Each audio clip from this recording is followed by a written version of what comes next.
Good afternoon everybody, and a warm welcome to Berridge and Districts on this Wednesday afternoon. And today I have a layout update for you, which is based on building bridges, so that's the theme. But first I would like to respond to a video response from a comment made by Gavin, I believe, at MacRWeb. And he was asking me about, he made some very nice comments about my station building over at Morewood, and he was asking me about the measurements and where I got them from. And I just wanted to quickly respond to that by saying that since we're over at this end, the answer to this question is, to his question, is directly in front of you. I'm not one for fine scale drawing and scratch building through fine scale drawing and all the rest of it, and it's got to be millimetre precise. That's not how I operate. To me, it's always, if it looks right, then it looks right. And basically I've allowed people like Metcalfe, Hornby and Batman to do the work for me. And basically the references, this station building here was used as a reference for Morewood station building in terms of the height of the doors, also the height of the windows and things like that, and just the overall height of the building. So that's how I build my buildings. I use my current Hornby and Batman stock, which they've obviously researched to 00 gauged, and basically I've just recreated using their building. And if I show you this one here is a platform building. It was done in exactly the same way. And also, if you look at the windows,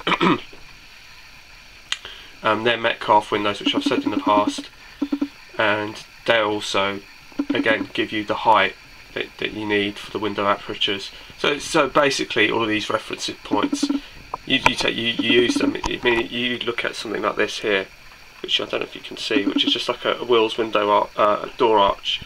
That will tell you what the width of the door should be.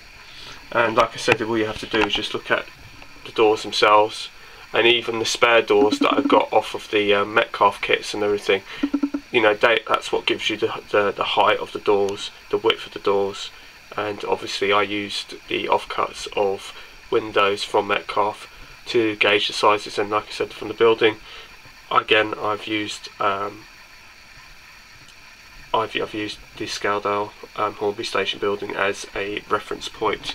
And it's the same with the canopies, but you've got to bear in mind that stations all over the country have got different size canopies, different size buildings, so you have to sort of take that into account too.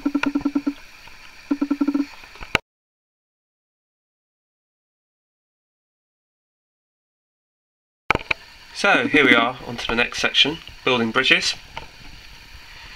I've got a number of bridges and tunnels and things like that on this layout, and I try and scratch build most of my stuff if I can, because I enjoy doing it and I like creating things and making things. And sometimes it's a case of making it because Hornby or Batman don't do it, and then sometimes it's just a case of I just rather do it myself. So here we are at the Morewood end, the station end. So to the right is the end of Morewood station, and to the left we have the tunnel.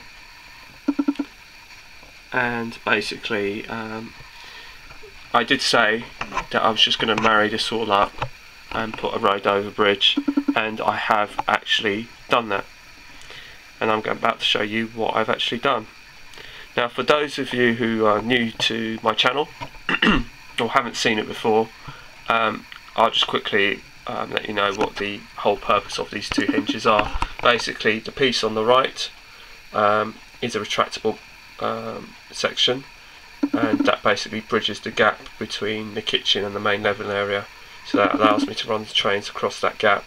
And when it's not in use, the part on the right, and the bridge section will retract and lower, whilst the bit on the left will stay in its current position.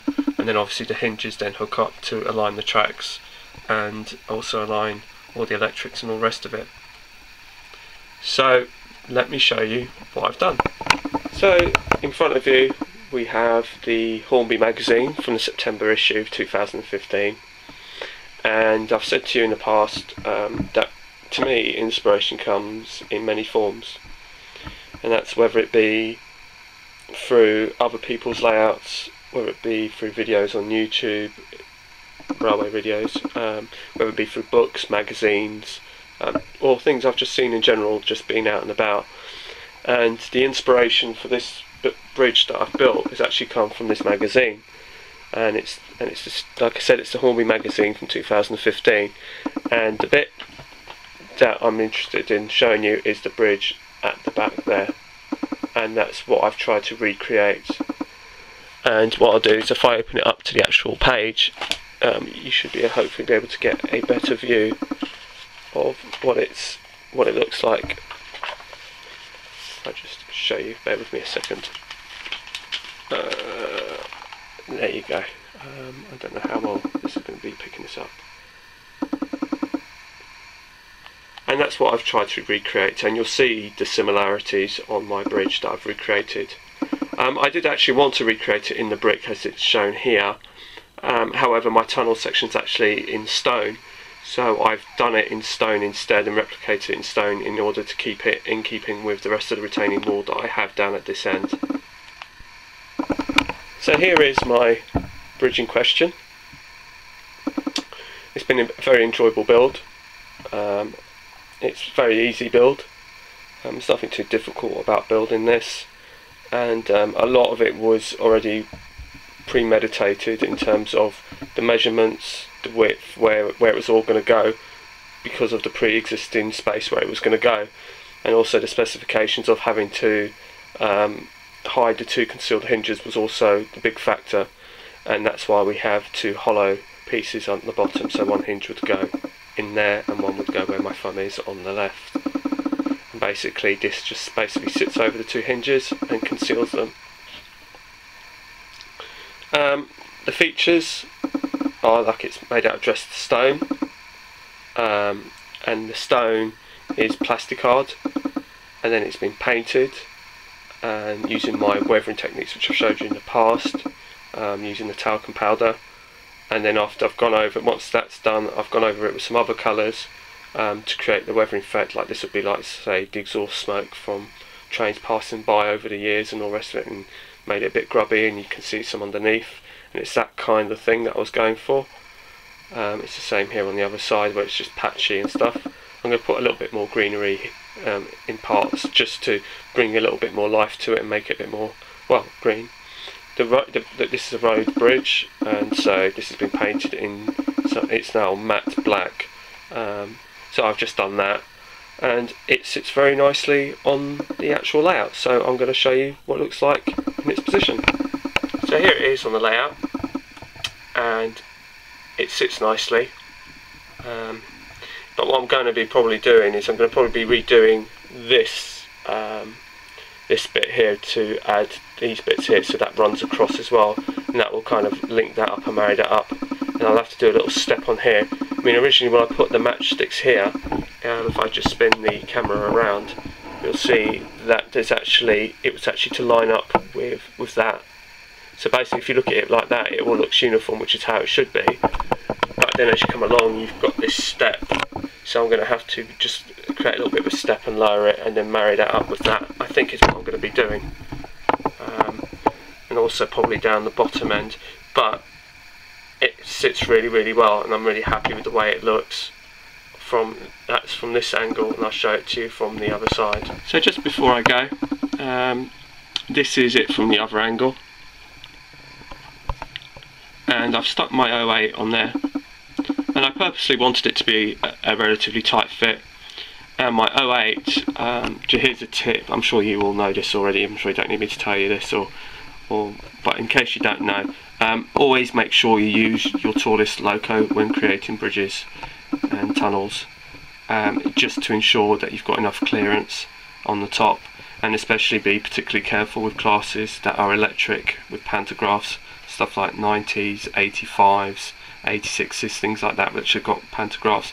because they've always got these little bits sticking up at the top. So always make sure that you probably use your tallest loco, and also just use ones, test your pantograph ones if you do use those, just to make sure that they don't sort of get damaged or scuff the tunnel. So that's kind of just, I should imagine most of you know that already.